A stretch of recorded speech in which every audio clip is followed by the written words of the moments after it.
SK ஐயா அவர்களுக்கும் எனது நன்றினையும் வாழ்த்தினையும் தெரிவித்துக் கொள்கிறேன். வாழ்க வளமுடன். அன்பர்களே, நாம் வேண்டி இந்த உலகில் பிறக்கவில்லை. ஒரு தெய்வ ஆற்றலே நம்மை தாய் தந்தையர் மூலமாக இந்த உலகத்திற்கு கொண்டு வந்துள்ளது. இந்த உண்மையை முதலில் நாம் ஏற்றுக்கொள்ள வேண்டும். தாய் தந்தையர் எவ்வளவோ தடவை உடலுறவு கொண்டாலும் தெய்வ சக்தியானது அந்த குறிப்பிட்ட வினாடியில், குறிப்பிட்ட நேரத்தில், குறிப்பிட்ட இடத்தில், குறிப்பிட்ட நாட்டில், குறிப்பிட்ட குடும்பத்தில் இந்த குழந்தை பிறக்க வேண்டும் என்று தீர்மானம் செய்து நம்மை கொண்டு வந்துள்ளது. எனவே தெய்வ சக்தி என்பது நாம் தாயின் கருவில் உருவாகும் பொழுதே நமக்கு கிடைத்து விட்டது.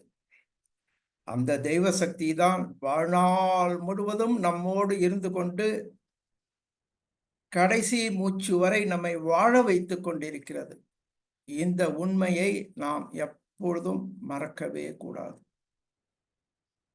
எனவே மனித வாழ்க்கையை சிறப்பாக வாழ இந்த உண்மையான தெய்வ சக்தி நம் உடலிலும் மனதிலும் போதிய அளவு எப்பொழுதும் இருக்க வேண்டும். அப்பொழுதுதான் உடல் நலத்தோடு மன அமைதியோடு வாழ முடியும். இதை அருள் என்கிறோம். எல்லாம் இருந்தும் தெய்வத்தின் அருள் இல்லை என்றால் அவர்களுடைய வாழ்க்கை சிறப்பாக அமையாது. எனவே நாம் முதலில் முக்கியத்துவம் கொடுக்க வேண்டியது அருளுக்கு. இயல்பாகவே அருள் எல்லோரிடமும் இருந்து கொண்டுதான் இருக்கிறது. பஞ்சபூதங்களும் நவகிரகங்களும் பிரபஞ்சமும் அருளை அள்ளி கொடுத்து கொண்டே இருக்கின்றன இந்த பூமியில் வாழும் அனைத்து உயிரினங்களுக்கும், மனிதன் உட்பட, நாம் உட்பட. நமது ஆசான் அருள் தந்தை வேதாத்திரி மகரிஷி அவர்கள் அந்த அருளை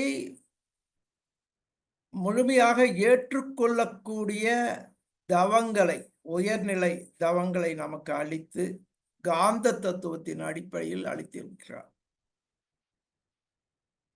எனவே மனிதன் இயற்கையை விட்டு விலகி விஞ்ஞான வளர்ச்சி பெற்று எத்தனையோ நூற்றாண்டுகள் ஆகிவிட்டன. இயற்கையிலிருந்து அவன் வாழ்க்கை, அவனது செயல்கள், அவனுடைய எண்ணங்கள் விலக விலக அந்த தெய்வ ஆற்றல் அவனிடம் உள்ளே முழுமையாக நுழைய முடியாமல் மற்ற விலங்கினங்களுக்கும் உயிரினங்களுக்கும் இல்லாத உடல் நோய்களும் மன துன்பங்களும் மனிதனுக்கு மட்டுமே இருக்கின்றன. இதை சிந்தித்து ஏற்றுக்கொள்ளும். எனவே நமது முதல் கடமை தவத்தின் மூலமாக காந்த தத்துவத்தின் அடிப்படையில் இந்த உண்மையான தெய்வ ஆற்றல்களை வணங்கி நம் உடலிலும் மனதிலும் தெய்வ ஆற்றலை அதிகரித்து கொள்ள வேண்டும். தெய்வ ஆற்றல் நம்ம உடலிலே மனதிலே குறைந்து இருந்தால் உடலில் அதிக நோய்கள் இருக்கும். எவ்வளவு இருந்தாலும் மனதில் அமைதி இருக்காது. இதுதான் வேதாத்திரி மகரிஷி கூறுவது. எனவே முதலில் அருளை சம்பாதிக்க வேண்டும். அதற்கு தொடர்ந்த ஸ்கை யோகா பயிற்சிகளை நிதானமாக விடாமுயற்சியுடன் செய்து வர வேண்டும்.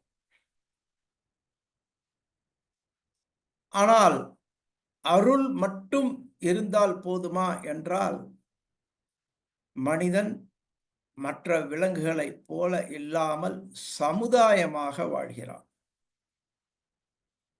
எனவே அவனுக்கு பொருள், பணம் மிக மிக அவசியமாகிறது. தனது அறிவை கொண்டும் ஆற்றலை கொண்டும் இந்த சமுதாயத்திற்கு உதவி ஒவ்வொருவரும் பொருள் ஈட்ட வேண்டும். குறிப்பாக நடுத்தர வயதினர், 25 வயதுக்கு மேல் 60 வயது வரையிலும் பொருள் ஈட்ட வேண்டும். பொருள் என்பது செயற்கை, அருள் என்பது இயற்கை. பொருளும் அருளும் ஒன்று சேர்ந்து ஒரு 50% 50% என்று சேரும் பொழுதுதான் அவரது வாழ்க்கை சிறப்பான வாழ்க்கையாக அமையும். வெறும் அருள் மட்டும் இருந்து ஆண்டியாக இருப்பதால் இந்த சமுதாய இன்பங்களை அனுபவிக்க முடியாது.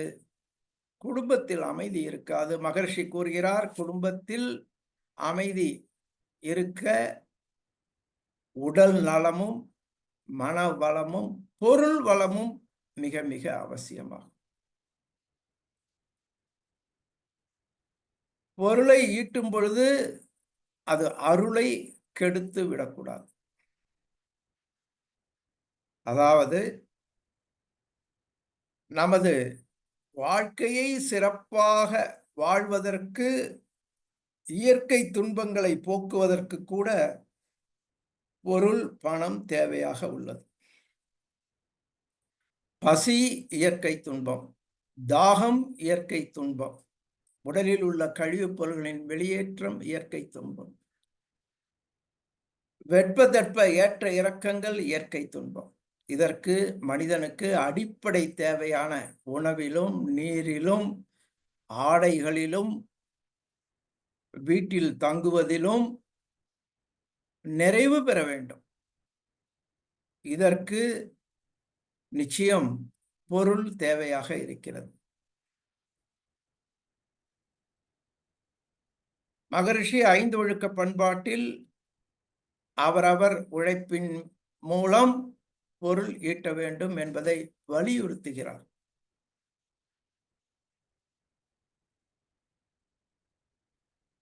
பொருளை சரியான முறையில் ஈட்டி காத்து அது நம் உடலுக்கும் மனதுக்கும், நம் குடும்ப உறுப்பினர்களின் உடலுக்கும் மனதுக்கும் பயன்படும்படி கண்காணித்தல் வேண்டும். பொருள் என்பது செயற்கை என்று ஏற்கனவே பார்த்தோம். அது இல்லாமல் வாழ முடியாது. அது சம்பாதிக்கும் திறமை இருந்தும் அதை காக்க முடியாமல் அந்த பொருள் தேவையற்ற முறைகளில் செலவழிந்தால் அவருக்கு இயற்கை எனும் தெய்வத்தின் அருள் குறைவாக இருக்கிறது என்று கொள்ளலாம். எனவே பொருள் போதுமான அளவு இருப்பவர்களெல்லாம் அதை தக்க வைத்திருப்பதற்கும் வாழ்நாள் முழுவதும் நன்மைக்காக பயன்படுத்துவதற்கும் அருளை தேட வேண்டும். அருள் இல்லாத பொருள் விஷம். அந்த பொருளால் அவருக்கும் சமுதாயத்திற்கும் பயன் இல்லை.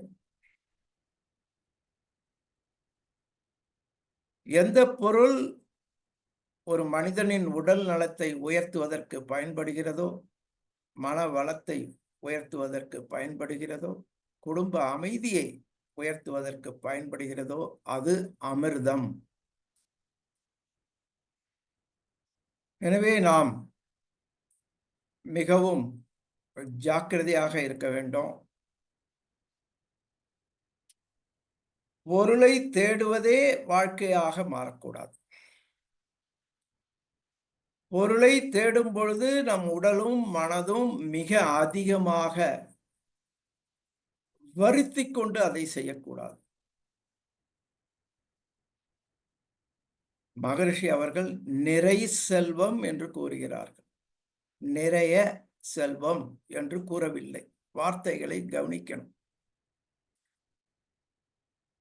பொருள் நமது ஆன்மீக முன்னேற்றத்திற்கும் குடும்ப அமைதிக்கும் நம் அமைதிக்கும் ஒரு தடையாக இருக்கக்கூடாது. நாம் சமுதாயமாக வாழ்வதால் நல்லவைகள் கெட்டவைகள் திருமணம் மரணம் போன்றவைகளுக்கு கூட பொருள் தேவையாக இருக்கிறது. எனவே 25 வயது கல்வி கற்ற பின்பு பொருளை ஈட்டுவதில் நாட்டம் கொள்ள வேண்டும். வயதான தாய் தந்தையரை காப்பாற்றுதல், வாழ்க்கை துணை மக்களை பெற்ற மக்களை காப்பாற்றுதல், இவைகளுக்கெல்லாம் பொருள் மிக மிக அவசியமாகிறது.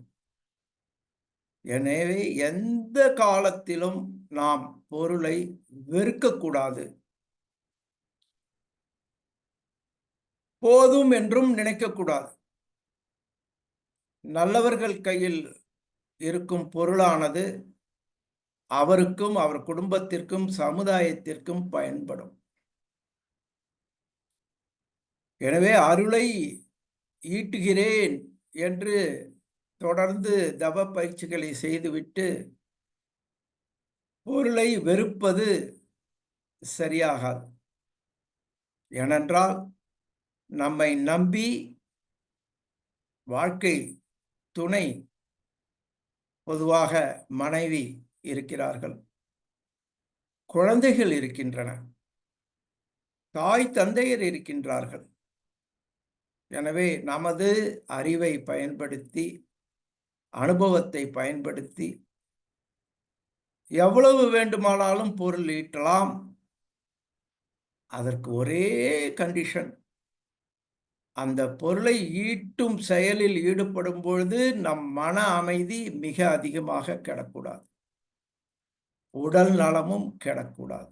ஒரு நல்ல பிசினஸ் ஒருத்தர் பண்றாரு, நிறைய பொருள் ஈட்டுறாரு. அப்ப இரவு படுத்த பிறகு அவர் அமைதியாக உறங்கினால் அவர் செய்வது சரி. அப்படி இல்லை என்றால் அவர் தொழிலானது அவருக்கு ஒரு பாரமாக மாறி அவரது உடல் நலத்தையும் வாழ்க்கையும் ஆயுளுமே கெட்டுவிடும். அதனால்தான் மகரிஷி அவர்கள் நிறை செல்வம் என்று கூறுகிறார்.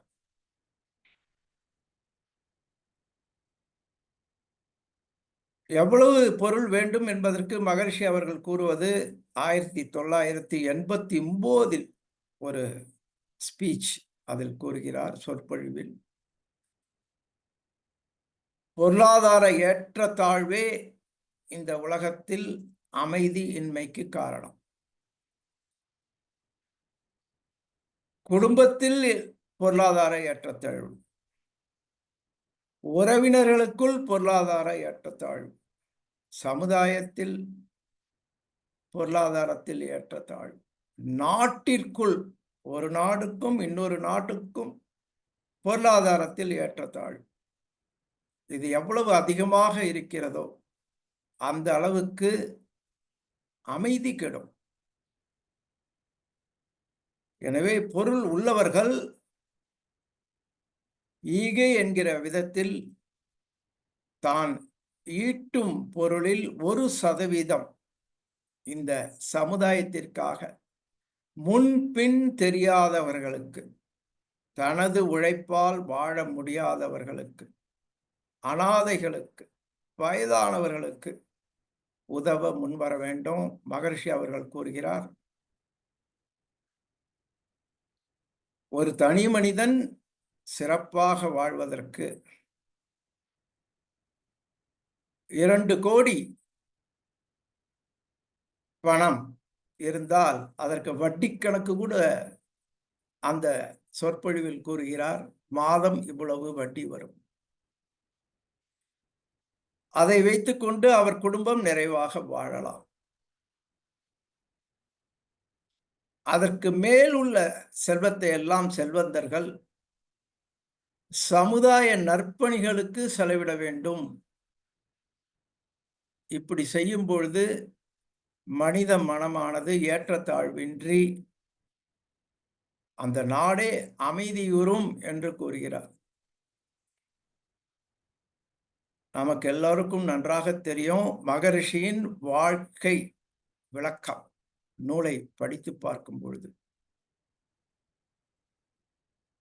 சிறு வயதிலேயே 8வது வயதிலேயே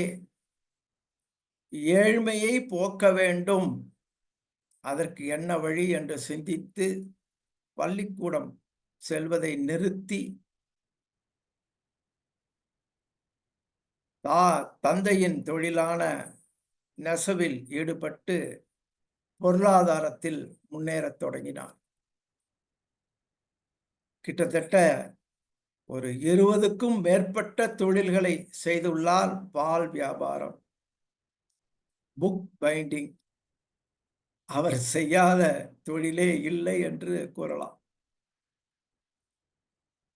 நெசவு தொழிலிருந்து மாறி திண்ணை ஆசிரியர், பள்ளிக்கூடம் எடுத்தல், பல்பொடி வியாபாரம் என்று சமுதாயத்திற்கு நல்ல பொருள்களை கொடுத்து அதன் மூலம் பொருள் ஈட்ட வேண்டும் என்பதில் மிக தெளிவாக இருந்தார். படிப்படியாகத்தான் பொருளாதாரத்தில் உயர்ந்தார். தனது 32வது வயதில் சொந்தத்தில் வீடு வாங்கினார். அப்பொழுது எழுதுகிறார், நான் நிறைவு பெற்றேன். ஒரு புறம் பொருள் ஈட்டும் பொழுதும் இன்னொரு புறம் தெய்வம் என்றால் என்ன, உயிர் என்றால் என்ன, ஏழ்மை ஏன் வருகிறது என்பதை இரவு முழுவதும் பெரும்பாலான நேரங்களில் சிந்தித்தும் அதை எழுதியும் வந்தார். அதனால் எங்கள் கண்களே கெட்டு போய்விட்டன என்று கூறுகிறார். மனிதனுக்குள்ள குறை இயற்கையில் எதுவும் இல்லை. அவன் சிறப்பாக வாழ்வதற்கு அனைத்தும் இருக்கின்றன. குறையெல்லாம் அவனுடைய அறிவின் ஏழ்மை என்பதை கண்டுபிடித்தார். அறிவின் ஏழ்மை என்பது செயற்கையான விஷயங்களில் இன்னும் வேண்டும், இன்னும் வேண்டும், இன்னும் வேண்டும் என்று ஒரு எல்லையின்றி அதற்காகவே வாழ்க்கையை செலவிடுவது. அதை பொருள், புகழ், அதிகாரம், புலனின்பம் என்ற 4லே மனம் புகுந்து அழுந்தி புண்ணாகிவிட்டது என்று கூறுகிறார்.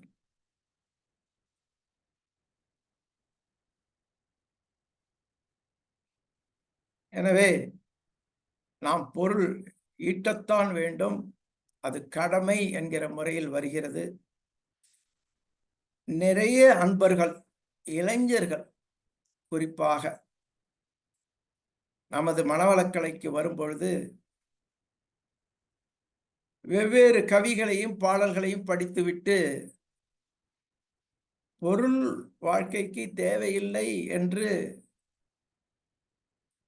அதில் அதிகம் ஆர்வம் காட்டாமல் தொண்டு என்கிற முறையில் மன்றங்களில் அதிக நேரங்களை செலவழித்துவிட்டு தனது பொருள் ஈட்டும் திறமையை குறைத்துக் கொள்கிறார்கள். இது கூடவே கூடாது. ஒரு மாணவன் மனவளக்கலையில் சேர்ந்தால் தவத்தின் மூலம் அந்த தெய்வ சக்தியை பெற்று ஞாபக சக்தியை அதிகமாக்கிக் கொண்டு அவனுடைய பாடங்களில் முதன்மை பெற வேண்டும். அதுதான் மனவளக்கலைக்கு பெருமை. அதே போல 25 வயதிற்கு மேல் 60 வயதிற்கு உள்ளானவர்கள் மனவளக்கலை யோகாவில் பெறும் தெய்வ சக்தியை கொண்டு பொருள் ஈட்டி வாழ்க்கையில் உயர வேண்டும், நன்றாக வசதியாக வாழ வேண்டும். சொந்த வீடு, கார், மனைவி மக்களோடு சந்தோஷமாக இருப்பது, நமக்கு பிடித்த உணவு வகைகளை எடுத்துக்கொள்வது என்று ஆடம்பர செலவுகளை தவிர்த்துவிட்டு அத்தியாவசிய செலவுகளை, உடலுக்கும் மனதுக்கும் உயர்த்தும் செலவுகளை சிக்கனம் பாராமல் செலவழிக்க வேண்டும். அந்த நேரத்தில் வானப்பிரஸ்தம், சந்நியாசம் என்கிற நினைவுகளை அதிகமாக அவர்கள் வைத்துக் கொள்ளக்கூடாது. வாழ்க்கையில் முன்னேற வேண்டும், முன்னேற வேண்டும், பொருளாதாரத்தில் முன்னேற வேண்டும், என் உடல் நலம் மனநலம் கெடுக்காமல் அதில் ஈடுபடுவேன் என்று மகிழ்ச்சியாக வாழ்ந்து இந்த சமுதாய இன்பங்களை அனுபவிக்க வேண்டும், தானும் தன் குடும்பத்தினருக்கும்.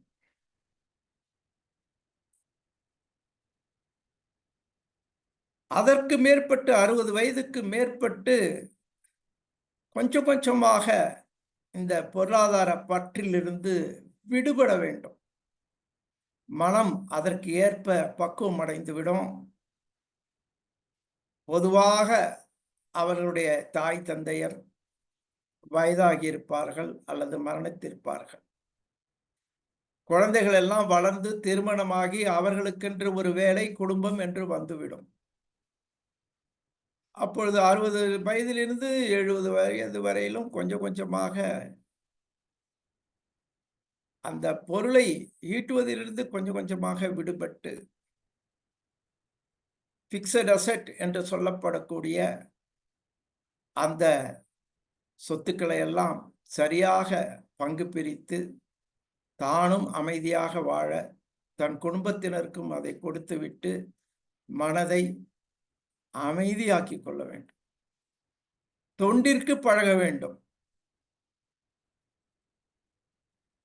70 வயதிற்கு மேல் சமுதாயத்திற்கு உடல், பொருள், ஆவி அனைத்தையும் கொடுத்துவிட்டு குடும்பம் என்ற வட்டத்திலிருந்து விடுபட்டு சமுதாயம் என்ற பெரிய வட்டத்திற்குள் நுழைந்து தன்னால் ஆன அருள் தொண்டினை செய்து மற்றவர்களும் சிறப்பாக வாழ வழிவகுக்க வேண்டும். எனவே வேதாத்திரியத்தை சரியாக புரிந்து கொள்ள வேண்டும். ஆன்மீகத்தை சரியாக புரிந்து கொள்ள வேண்டும். ஒரு பேலன்ஸ்டு வாழ்வு என்று கூறுவார்கள். அருள் துறையிலும் நாம் முன்னேறி இருக்க வேண்டும். அதே சமயத்தில் பொருள் வளமும் அதிகமாக வேண்டும். இதற்கு தெய்வத்தின் அருள் வேண்டும். சிலர் சொல்லுகிறார்கள், நான் எந்த வியாபாரம் செய்தாலும் என்னால் வெற்றி பெற முடியவில்லை. அதே போல பொருளை சம்பாதிப்பதிலும் எனக்கு அறிவு இல்லை என்று கூறுகிறார்கள். அதில் எந்த தவறும் இல்லை. ஆனால் மகர்ஷி கொடுத்துள்ள பஞ்சபூத நவகிரக தவத்தினை தொடர்ந்து செய்ய செய்ய பொருளுக்கு அதிபதியான குரு, ராகு, புதன் இவைகளுடைய அருள் அதிகமாக கிடைக்க தொடங்கும். வேலை வாய்ப்பு கிடைக்கும். தொழில் செய்யக்கூடிய வாய்ப்பு கிடைக்கும். தாயின் கருவில் உருவாகும் பொழுது இந்த குறைகள் இருந்தாலும் அதையெல்லாம் சமன் செய்வது பஞ்சபூத நவகிரக தவம். அதை தொடர்ந்து செய்ய செய்ய முக்கியமாக குருவின் சக்தி அதிகமாக அதிகமாக மற்ற கிரகங்களின் தேவையில்லாத விளைவுகள் நீங்கிவிடும். குரு அதிர்ஷ்டத்திற்கு அதிபதி.